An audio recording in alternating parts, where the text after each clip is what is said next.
बिस्मिल्लाहिर्रहमानिर्रहीम।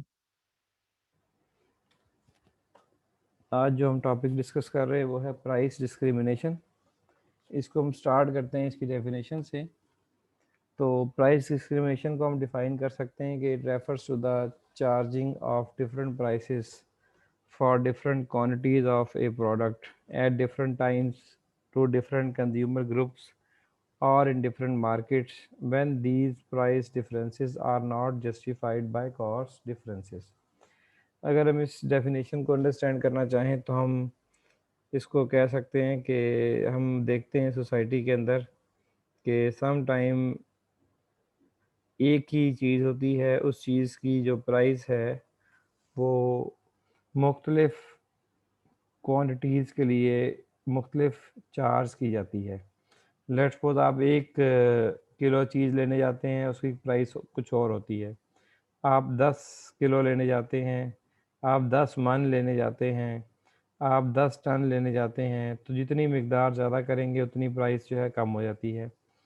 जबकि आप 1 किलो लेने जाएँ, 1 टन लेने जाएँ, 1 मन लेने जाएँ, तो तीनों में आपको डिफरेंट प्राइसेस चार्ज की जाती हैं। इसे हम कहते हैं कि ये है प्राइस डिस्क्रिमिनेशन। हालाँकि इस डिफरेंट प्राइस चार्ज करने के पीछे किसी किस्म का कोई कॉस्ट डिफरेंस नहीं है। 1 किलो चीनी के ऊपर जो कॉस्ट आ रही है और एक मन के अंदर जो 40 केजी है, उसको पर केजी जो कॉस्ट आ रही है वो सेम है।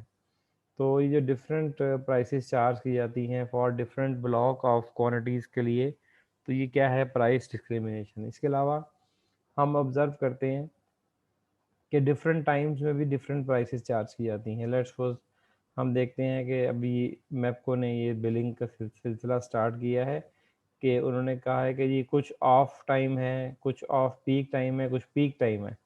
जो ऑफ पीक टाइम है उसके अंदर जो है आपको यूनिट की प्राइस जो है वो कम लगेगी। जो पीक टाइम है उसके अंदर यूनिट की प्राइस जो है वो ज़्यादा चार्ज करेगा वापडा। तो ये क्या है प्राइस डिस्क्रिमिनेशन। हालाँकि वापडा को बिजली बनाने में ऑफ पीक टाइम या पीक टाइम में बिजली बनाने के अंदर किसी किस्म का कोई कॉस्ट का डिफरेंस नहीं आ रहा। अच्छा, इसके अलावा अगर हम देखें तो ये जो हमारे पास मोबाइल कंपनियां हैं, एक टाइम ऐसा था कि उस टाइम में पता लगता था कि डे टाइम में कॉस्ट जो है मीन्स जो कॉल चार्जेस हैं वो ज़्यादा होते थे और शाम में रात को कॉल चार्जेस कम होते थे। हालांकि डे एंड नाइट में कॉल चार्जेस में डिफरेंस होना किसी भी किस्म की कॉस्ट में फ़र्क पड़ने की वजह से ये डिफरेंस नहीं हुआ करता था प्राइसेस के अंदर। बस ये कंपनी की पॉलिसी है कि वो डिफरेंट टाइम में डिफरेंट प्राइसेस चार्ज करती है, तो ये है एक प्राइस डिस्क्रिमिनेशन। अच्छा, इसके अलावा हम देखते हैं कि प्राइस डिफरेंट चार्ज की जाती है फ्रॉम डिफरेंट कस्टमर ग्रुप्स। ये जो डिफरेंट कस्टमर ग्रुप्स हैं मीन्स डिफरेंट कस्टमर्स हैं, इनसे डिफरेंट चार्ज की जाती है प्राइस। लेट्स सपोज़ हम कहते हैं कि आप रेलवे में ट्रैवल करते हैं, आप रेलवे में ट्रैवल करते हुए इकोनॉमी क्लास में ट्रैवल करते हैं तो आपसे जो फेयर चार्ज किया जाता है वो कम चार्ज किया जाता है। आपके मुकाबले में जो आपके साथ जो एसी के अंदर या जो स्लीपर लेके रह रहा होता है, तो स्लीपर के अंदर जो ट्रैवल करता है रेलवे के थ्रू, उसकी जो है हम देखते हैं कि उससे जो चार्ज है टिकट ज़्यादा चार्ज की जाती है। हालाँकि जो ट्रेन है उसको उसके इंजन के ऊपर अगर आप इकॉनमी में ट्रैवल करें या आप स्लीपर में ट्रैवल करें, तो दोनों में उसके इंजन के ऊपर, उसकी कॉस्ट के ऊपर किसी किस्म का कोई डिफरेंस नहीं आता। तो जबकि हम देखते हैं कि जो रेलवे है वो डिफरेंट प्राइस चार्ज करती है, तो ये है प्राइस डिस्क्रिमिनेशन। इसके अलावा हम देखते हैं कि पीआईए के अंदर या किसी भी एयरलाइन के अंदर जब आप ट्रैवल करते हैं बाई एयर, तो जो कस्टमर्स होते हैं वो भी हम देखते हैं कि बिज़नेस क्लास होती है। बिज़नेस क्लास जो है वो ज़्यादा फेयर पे करती है। जो हमारे पास दूसरा टिकट होता है सिंपल, उसका उसका फेयर जो है कम होता है। हालाँकि जहाज़ जब फ्लाई करता है तो बिज़नेस क्लास के लिए कोई एक्सपेंडिचर ज़्यादा नहीं आते, किसी किस्म का कोई कॉस्ट में डिफरेंस नहीं आता, या जो लोग बिज़नेस क्लास में नहीं करते उनके लिए कोई कॉस्ट कम नहीं आती। पीआईई की कॉस्ट दोनों कस्टमर्स के लिए बराबर आती है, लेकिन जो प्राइस है वो डिफरेंट चार्ज की जाती है फ्रॉम डिफरेंट कस्टमर ग्रुप से। इसके अलावा भी हम देखते हैं कि डिफरेंट मार्केट्स में प्राइस डिफरेंट चार्ज की जाती है। एक ही चीज़ होती है लेकिन डिफरेंट मार्केट्स में प्राइस डिफरेंट चार्ज की जाती है, तो ये भी एक प्राइस डिस्क्रिमिनेशन की एग्जांपल है। डिफरेंट मार्केट का मतलब ये है कि हम देखते हैं कि एक चीज़ है, वो एक स्पेसिफिक मार्केट में उसकी प्राइस ज़्यादा है और दूसरी मार्केट में उसकी प्राइस जो है वो कम है। तो ये जो है ये भी क्या है, प्राइस डिस्क्रिमिनेशन। और इस प्राइस डिस्क्रिमिनेशन की वजह से जो है हम देखते हैं कि इसकी प्राइस डिफरेंस होने की वजह किसी किस्म का कोई कॉस्ट में डिफरेंस होना नहीं है। लेट्स सपोज हम देखते हैं, आप कॉन्सेप्ट सुना है डंपिंग का। डंपिंग के अंदर एक नेशन एक कमोडिटी प्रोड्यूस कर रही होती है और उस कमोडिटी की प्राइस वो डोमेस्टिकली चार्ज ज़्यादा करती है, जबकि दूसरी नेशन में जाके उसकी प्राइस जो है कम चार्ज की जाती है, ताकि उसकी मार्केट में जो है अपना मार्केट शेयर जनरेट किया जाए, मार्केट शेयर को बनाया जाए, मार्केट उसकी कैप्चर की जाए। तो ये जो प्राइस डिस्क्रिमिनेशन है, तो ये हम डिफरेंट मार्केट में डिफरेंट प्राइसेस ऑब्जर्व कर रहे हैं। इसके पीछे किसी किस्म का कोई कॉस्ट डिफरेंस नहीं है, कॉस्ट वही है लेकिन प्राइस डिफरेंट चार्ज की जाती है। तो ये हमारे पास एक टॉपिक है, प्राइस डिस्क्रिमिनेशन। अच्छा, अब जो प्राइस डिस्क्रिमिनेशन है, इसको अगर हम देखें तो इसकी कुछ कंडीशंस हैं। प्राइस डिस्क्रिमिनेशन की कंडीशंस जो हैं वो क्या हो सकती हैं, मींस प्राइस डिस्क्रिमिनेशन जो है वो किस वक्त वो होल्ड करेगी। हम इसको डिस्कस करते हैं प्राइस डिस्क्रिमिनेशन को। इसको डिस्कस करने के लिए हमारे पास जो है जो पहली कंडीशन है वो ये है कि firm must have control over the price of the product. Means price discrimination उस वक्त होल्ड करेगी जब फर्म का कंप्लीट कंट्रोल होगा ओवर द प्रोडक्ट प्राइसेस। तो ये एक इसी कंडीशन है। सेकंड कंडीशन है कि price elasticity of demand for the product must differ for different quantities of the product at different times for different customer group और in different market. Mean जो price इलास्टिसिटीज है, मीन जो effect है demand के ऊपर price में change आने की वजह से जो परसेंटेज इफेक्ट आ रहा है, वो डिफरेंट ब्लॉक ऑफ क्वांटिटीज़ के लिए डिफरेंट होनी चाहिए। प्राइस इलास्टिसिटी मीन्स अगर प्राइस कम चार्ज की जाएगी at higher block of quantity, means अगर आप ज़्यादा चीज़ें खरीदेंगे उसके लिए प्राइस कम चार्ज की जा रही है, और अगर आप कम चीज़ें खरीद रहे हैं उसके लिए प्राइस ज़्यादा चार्ज की जा रही है, तो दोनों की प्राइस इलास्टिसिटी में मीन्स रिस्पांस में जो है वो डिफरेंस होना चाहिए। मीन्स ऐसा ना हो कि हाई प्राइस से चार्ज कर रहे हैं उसकी भी वही इलास्टिसिटी है, मीन्स रिस्पांस सेम है। अगर किसी की प्राइस कम चार्ज कर रहे हैं तो भी रिस्पांस सेम है, दोनों के रिस्पांस में परसेंटेज रिस्पांस में कोई चेंज नहीं है, तो फिर प्राइस डिस्क्रिमिनेशन होल्ड नहीं करेगी। तो price last year demand for different block of quantities के लिए डिफरेंट होना चाहिए at different time. Different means अगर प्राइस जो है सुबह के टाइम ज़्यादा चार्ज की जा रही है अगर आप कॉल करते हैं, और रात को प्राइस कम चार्ज की जा रही है जब आप कॉल करते हैं, तो इसमें जो रिस्पांस है परसेंटेज रिस्पांस कस्टमर का, वो उसमें डिफरेंस होना चाहिए। जैसे अगर हम बिजनेस क्लास से ये अमीर लोगों से प्राइस ज़्यादा चार्ज करते हैं, गरीब लोगों से प्राइस कम चार्ज करते हैं, तो इसके अंदर भी जो रिस्पांस की परसेंटेज है, मीन जिसे हम कहते हैं प्राइस इलास्टिसिटी ऑफ डिमांड, उसमें डिफरेंस होना चाहिए। डिफरेंट मार्केट में प्राइस चार्ज करने से भी उसमें प्राइस इलास्टिसिटी डिमांड में डिफरेंस होना चाहिए। तो ये कुछ कंडीशंस हैं। तो थर्ड कंडीशन है the quantities of the product और service the time when they are used or consumed, and the customer group or market for the product must be separable।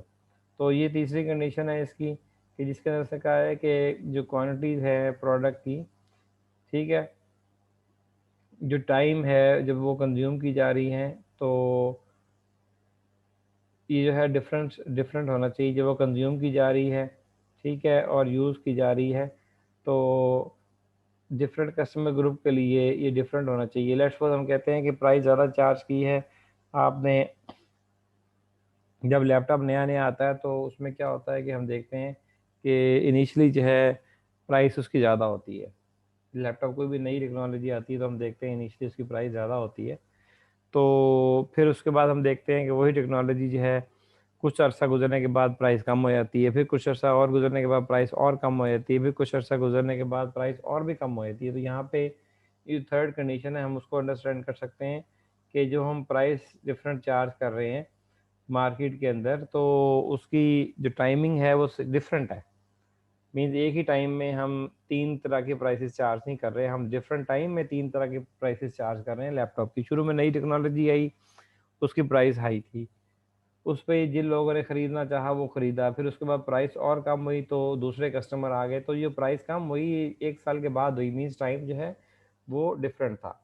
तो खैर ये कंडीशंस है प्राइस इलास्टिसिटी ऑफ डिमांड की।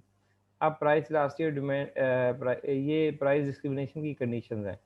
अब जो price discrimination है इसके अंदर जो है इसकी 3 डिग्रीज है। एक है फर्स्ट डिग्री प्राइस डिस्क्रिमिनेशन, फिर सेकंड डिग्री प्राइस डिस्क्रिमिनेशन, और फिर थर्ड डिग्री प्राइस डिस्क्रिमिनेशन। जो first degree and second degree price discrimination है हम उसको पहले देखते हैं। तो अगर हम पहली degree first degree price discrimination को हम देखें तो इसके अंदर क्या होता है, it involve selling each unit of the product separately and charging the highest price possible for each unit sold. तो इसके अंदर क्या होता है कि कस्टमर से डिफरेंट ब्लॉक ऑफ क्वांटिटीज़ के लिए डिफरेंट प्राइस चार्ज की जाती है। जिस तरह हम यहाँ पे कह रहे हैं कि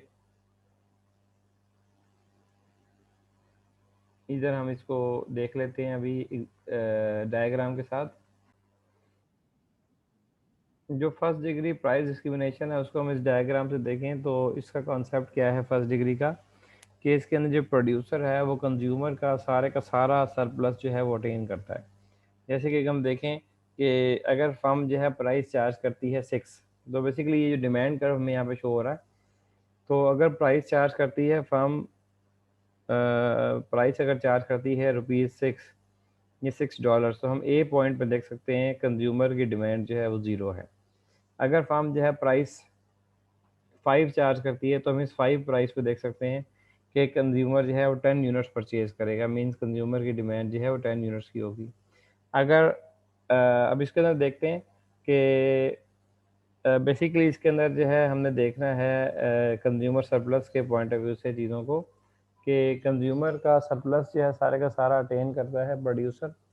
तो कंज्यूमर सरप्लस क्या है कि कंज्यूमर कितनी प्राइस पे करने के लिए विलिंग था और उससे कितनी प्राइस जो है वो चार्ज की गई। तो अब हम देखते हैं कि कंज्यूमर जो है लेट्स सपोज यहाँ पे प्राइस जो है वो 6 पे करने के लिए विलिंग था, लेकिन उसे प्राइस चार्ज की गई 5। The area under the demand curve above the price line is called consumer surplus. तो area under the demand curve कहाँ से स्टार्ट हो रहा है, ए पॉइंट से स्टार्ट हो रहा है area under the demand curve. तो अगर हम कहते हैं कि लेट्स सपोज प्राइस जो है चार्ज की गई इनिशियली 5, तो कंज्यूमर ने कितने यूनिट परचेज़ किए, 10 यूनिट्स परचेज़ किए। तो कंज्यूमर सरप्लस जो है ये हम देख सकते हैं एक छोटा सा एरिया है जो ए से लेकर 5 तक और 5 से फिर राइट साइड पे डॉट तक जा रहा है। तो ये जो हमारे पास कंज्यूमर सरप्लस का एरिया है जो हमें यहाँ पे नज़र आ रहा है, उसको हम यहाँ पे देख लेते हैं कि ये किस तरह से हम इसको ड्रा कर सकते हैं। तो हम कहते हैं कि ये जो रेड लाइन है बेसिकली ये कंज्यूमर का सरप्लस है। अगर कंज्यूमर जो है वो 5 रुपीज़ उससे प्राइस चार्ज की जाती है, तो ये ए जो है ये कंज्यूमर का, ये जो रेड ट्राइंगल है ये कंज्यूमर का सरप्लस है। तो अब फिर क्या करता है प्रोड्यूसर, कहता है कि प्राइस जो है वो उसके बाद 4 कर देता है। अब ज़ाहिर बात है जितने कंज्यूमर 5 रुपीज़ पे करने के लिए विलिंग थे उनसे 5 रुपीज़ प्राइस चार्ज की गई और वो कंज्यूमर से लेट्स सपोज 10। फिर प्रोड्यूसर ने प्राइस को रिड्यूस कर दिया, 4 कर दिया, और 4 प्राइस के ऊपर देखा कि 20 यूनिट्स जो है वो सेल कर रहा है प्रोड्यूसर, और कंज्यूमर जो है वो 20 यूनिट्स लेने के लिए विलिंग है। तो इस तरह से हमने देखा कि अब जो पहले से इंक्रीज़ हो गया है, तो अब जो है हम यहाँ पे देख सकते हैं कि अब कंज्यूमर सरप्लस जो है वो बेसिकली हम उसको भी यहाँ पे शो कर सकते हैं 6, 4, तो यहाँ पे हमें नज़र आ रही है ये। अब ये जो रेड कलर की अब जो ट्राइंगल है ये शो कर रही है कंज्यूमर सरप्लस को, जो कि प्राइस 4 के ऊपर अटेन किया गया। फिर प्रोड्यूसर ने देखा कि 4 रुपीज़ के ऊपर डिमांड जो है वो 20 है।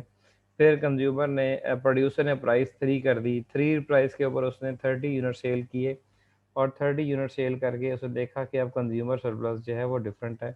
कंज्यूमर सरप्लस जो है पहले से अब इंक्रीज़ हो रहा है। तो इस तरह से ये जो रेड ट्रायंगल है ये कंज्यूमर सरप्लस है एट प्राइस 3।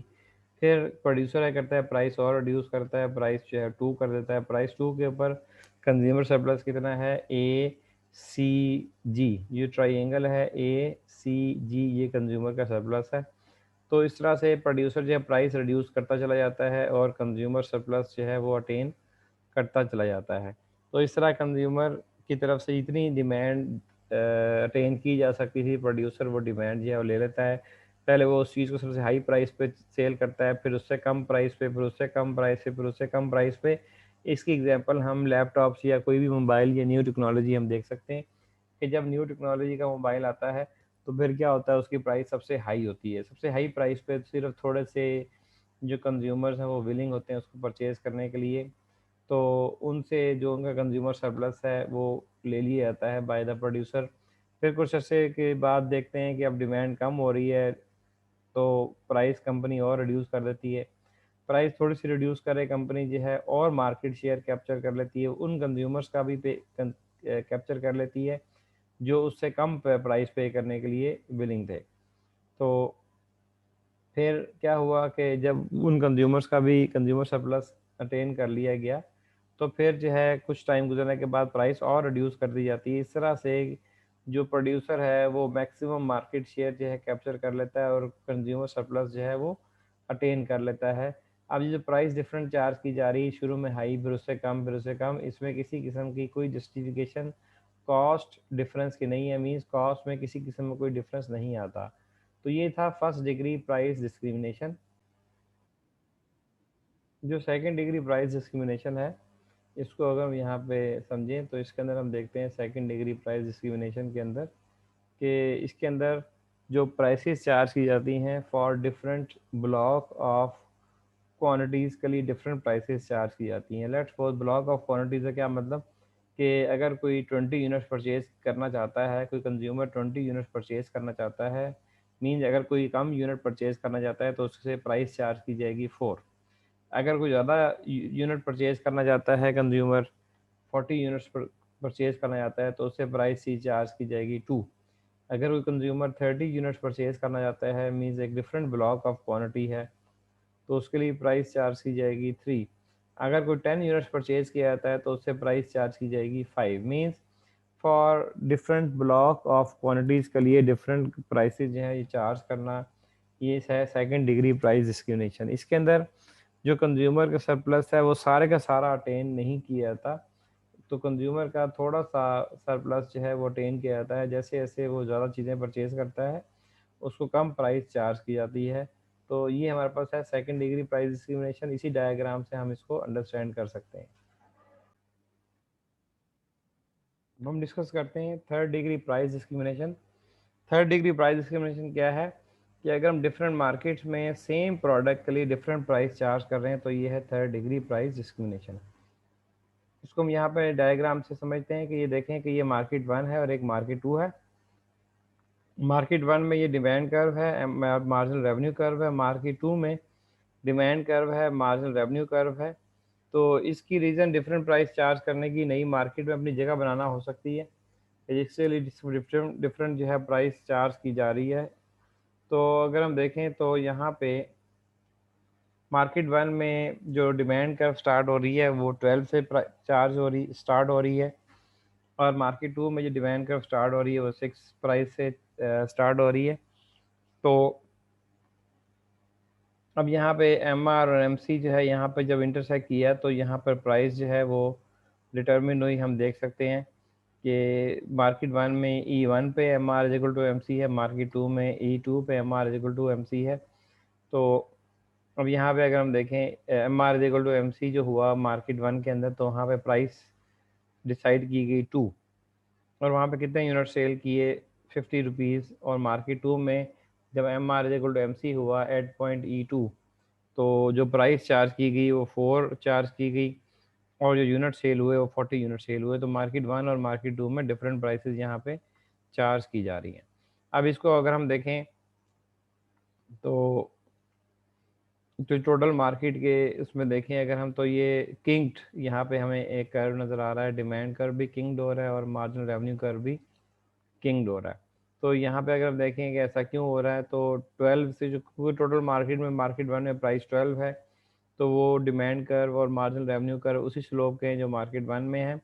फिर जब मार्केट टू में डिमांड और मार्जिनल रेवेन्यू कर्व जो मोर इलास्टिक है, जब वो वहाँ पे ऐड हुआ तो हमने देखा कि जो डिमांड और मार्जिनल रेवेन्यू कर्व है इन टोटल मार्केट वो मोर इलास्टिक हो गए और किंग्ड हो गए उस पॉइंट से। तो अब टोटल मार्केट में प्राइस क्या चार्ज की, जहाँ M R equal to M C था, ये एम सी को हम देख सकते हैं स्ट्रेट लाइन है, तो M R equal to M C ये ई पॉइंट पर जो है इंटरसेक्ट किया इसने टोटल मार्केट में। तो हम देख सकते हैं कि यहाँ प्राइस कितनी चार्ज की जा रही है, 5 मीन टोटल मार्केट में जो एवरेज प्राइस है वो 5 है, लेकिन मार्केट वन में प्राइस चार्ज की गई 7 और मार्केट टू में प्राइस चार्ज की गई 4। तो ये प्राइस डिस्क्रिमिनेशन की रीज़न क्या हो सकती है कि मार्केट का शेयर जो है कम प्राइस करके कम प्राइस चार्ज करके दूसरी मार्केट का शेयर भी चार्ज अटेन किया जाए, जबकि लोकल मार्केट में उसको हाई प्राइस पर चार्ज सेल किया जाए। ऐसा हम नॉर्मली देखते हैं जब डंपिंग होती है, तो हमें उसके अंदर इस तरह की सिचुएशन जो है वो नज़र आती है। तो ये है प्राइस डिस्क्रिमिनेशन के कुछ कॉन्सेप्ट जो हमने अभी डिस्कस किए हैं। अब हम थर्ड डिग्री प्राइस डिस्क्रिमिनेशन को हम न्यूमेरिकली एक एग्जांपल यहाँ पे लेते हैं जो बुक में दी गई है, कि यहाँ पे हमें ये डिमांड फंक्शन दिया गया है फर्स्ट मार्केट का और सेकंड मार्केट का। उसको हम प्राइस के लिए सॉल्व करके लेफ्ट साइड पे पी ले जाएँ तो हम उसको सॉल्व करके निकाल सकते हैं कि ये प्राइस फर्स्ट मार्केट की है और ये प्राइस कर्व जो है, प्राइस लाइन जो है सेकंड मार्केट की है। और अगर हमने एमआर यहाँ से निकालना है तो एमआर भी हम यहाँ से कैलकुलेट कर सकते हैं। तो एमआर कैलकुलेट करने के लिए हम यहाँ पर जो है वो क्या कर सकते हैं, इसके लिए हम ये एमआर मार्केट वन और मार्केट टू में निकालने के लिए हमने यहाँ पर निकाला पहले टोटल रेवेन्यू फंक्शन, क्योंकि एमआर क्या है, slope of total, MR basically क्या है, derivative of total revenue function है। तो हमने यहाँ पे निकाला टोटल रेवेन्यू क्या है, पी इंटू क्यू। हमने ये पी वन यहाँ पे निकाला, उसको हमने क्यू से मल्टीप्लाई किया, तो ये आया 12 क्यू माइनस 0.1 क्यू स्क्वायर। फिर हमने टोटल रेवेन्यू जो आया था उसका हमने लिया डेरिवेटिव, तो वो क्या आ गया, मार्जिनल रेवेन्यू। मीन्स 12 क्यू से क्या बचा, 12 माइनस 0.1 क्यू वन स्क्वायर से यहाँ पे क्या आया 0.2 क्यू वन। तो ये है एम आर वन जो है फर्स्ट मार्केट में मार्जिनल रेवेन्यू, और सेकंड मार्केट में जो प्राइस थी वो पी टू थी, उसको भी हमने टोटल रेवेन्यू निकालने के लिए प्राइस को क्वांटिटी से मल्टीप्लाई किया। तो ये क्या हो गया, 6 Q minus 0.05 Q to square. तो ये टोटल रेवेन्यू था, हमने टोटल रेवेन्यू से लिया इसका डेरिवेटिव। तो डेरिवेटिव जब हमने इसका लिया तो वो आ गया एम आर। तो एम आर किसके इक्वल है, 6 माइनस 0.1 क्यू टू, ये इसका डेरिवेटिव का आंसर आ गया। और कंडीशन क्या थी प्रॉफिट मैक्सिमाइजिंग की थर्ड डिग्री में, कि marginal revenue of first market is equal to marginal revenue of second market is equal to marginal cost. Mean दोनों मार्केट में इक्विलिब्रियम कहाँ पर होगा, जहाँ पे M R equal to M C होगा फर्स्ट मार्केट में भी और सेकंड मार्केट में भी, जहाँ पे हमने बताया कि जहाँ M R equal to M C है वो प्रॉफिट मैक्सिमाइजिंग पॉइंट है। और हमने वहाँ से हमने देखा कि अब कितनी प्राइस चार्ज की जाएगी, कितनी आउटपुट सेल की जाएगी, तो हमने वही लिया M R one is equal to M C, M R two is equal to M C. नीचे हमने इसको पुट करके निकाला, तो जो मार्केट वन में क्वांटिटी आई एम सी जो है बेसिकली टू है, इसलिए यहाँ पे टू लिया गया एम सी की जगह पे। तो जो Q1 आया वो 10 आया, Q1 50 आया और Q2 जो है 40 आया, तमाम इसको न्यूमेरिकल को सॉल्व करने के बाद। तो ये वो प्राइस है जो दोनों मार्केट में डिफरेंट चार्ज की जा रही हैं। अब हम निकाल लेते हैं, ये वो क्वांटिटी है जो दोनों मार्केट में डिफरेंट सेल हो रही है। अब हम दोनों मार्केट में प्राइस निकाल लेते हैं। ये Q जो है हमने ऊपर जो P1 जो निकाला था हमने उसमें Q पुट किया, तो P1 फर्स्ट मार्केट की प्राइस आ गई, P2 जो है सेकंड मार्केट की प्राइस हमें यहाँ पे नज़र आ रही है, हमने निकाल ली। अब हम टोटल रेवेन्यू भी निकाल सकते हैं, P इंटू क्यू, प्राइस को क्वांटिटी से मल्टीप्लाई किया तो फर्स्ट मार्केट में रेवेन्यू 350 है, सेकंड मार्केट में रेवेन्यू 160 है। दोनों मार्केट्स का रेवेन्यू हम देख लें कि वो कितना है, 510, 350 प्लस 160, ये हमने ये वो टोटल रेवेन्यू निकाला है। अब हम टोटल कॉस्ट निकाल रहे थे दोनों मार्केट्स में, कि जो टोटल कॉस्ट थी उसको हमने यहाँ पे ये कर लिया, इसको सॉल्व कर लिया, जो कॉस्ट फंक्शन हमें दिया गया था, ठीक है। तो हमने ये इसको सॉल्व करके जो है ये निकाल लिया कि टोटल कॉस्ट कितनी है, 270। जो टोटल कॉस्ट फंक्शन था उसके अंदर हमने Q1 और Q2 की वैल्यूज हमने पुट की, ये हम यहाँ पे देख सकते हैं। 50 फर्स्ट की आउटपुट और 40 दूसरे की, तो इसका टोटल कॉस्ट जो आई फर्म की वो 270। तो प्राइस डिफरेंट चार्ज करने के बाद हमने देखा कि जो फर्म को प्रॉफिट हुआ, हमने ये प्रॉफिट निकाल लिया 240। अब हम सेकंड नीचे सपोज कर रहे हैं कि लेट्स सपोज फर्म जो है यूनिफॉर्म प्राइस चार्ज करे, तो यूनिफॉर्म प्राइस चार्ज करने से फर्म को क्या फ़ायदा होगा, नुकसान होगा, या प्राइस डिस्क्रिमिनेशन से फर्म को फ़ायदा ज़्यादा होगा? क्योंकि प्राइस डिस्क्रिमिनेशन का मकसद है प्रॉफिट को इन्हेंस करना, प्रॉफिट को इंक्रीज करना। अब हमने नीचे यहाँ पे एग्जांपल ली है, इसके अंदर हम प्राइस जो है वो सेम चार्ज करेंगे। मीन हमने दोनों मार्केट की प्राइसेस को, हमने यहाँ पे दोनों मार्केट की जो क्वांटिटी थी उसको हमने ऐड कर दिया। तो अब हम इसको सॉल्व कर लेंगे। ये डिमांड फंक्शन था, हमने दोनों मार्केट की डिमांड ले ली, इसको ऐड कर दिया। तो ऐड करने के बाद हमने यहाँ से प्राइस फंक्शन निकाल लिया, उसको वहाँ से हमने क्यू से मल्टीप्लाई करके टोटल रेवेन्यू निकाल लिया। डेरिवेटिव लेके हमने इसका निकाल लिया मार्जिनल रेवेन्यू। अब मार्जिनल रेवेन्यू जो है मार्जिनल कॉस्ट के इक्वल है, हमने M R equal to M C किया, एम सी जो 2 के इक्वल था। तो यहाँ से ये क्वांटिटी आई दोनों मार्केट में सेल हुई वो 90 यूनिट्स के। फिर हमने इस 90 को प्राइस में पुट किया, तो वहाँ पर प्राइस आ गई 5 रुपीज़। अब हम यहाँ से टोटल रेवेन्यू निकाल लेते हैं, प्राइस इंटू क्वांटिटी। तो फर्म का रेवेन्यू कितना है, 5 प्राइस आई और 90 डिमांड है, तो फर्म का रेवेन्यू है 450। अब यहाँ पे फर्म की टोटल कॉस्ट कितनी है, वो वही है जो हम ऊपर निकाल चुके हैं। टोटल कॉस्ट है 270। तो अब हम यहाँ पे अगर देखें तो फर्म को कितना प्रॉफिट हुआ, अगर फर्म यूनिफॉर्म प्राइस चार्ज करती है 180, अगर फर्म डिफरेंट प्राइस चार्ज करती है जिस तरह हमने पहले प्रॉफिट निकाला हुआ है 240, तो इस तरह हम देख सकते हैं कि फर्म को डिफरेंट प्राइस चार्ज करने की वजह से प्रॉफिट हुआ है एडिशनल। यूनिफॉर्म प्राइस से 180 प्रॉफिट होता था, और डिफरेंट प्राइस से जो फर्म को प्रॉफिट हुआ वो 240 यूनिट्स का हुआ, जिस तरह हम यहाँ पे ये देख सकते हैं। तो ये प्राइस डिस्क्रिमिनेशन की एक एग्जांपल थी, जिसके साथ हमारा प्राइस डिस्क्रिमिनेशन का टॉपिक जो है वो कंप्लीट होता है जी।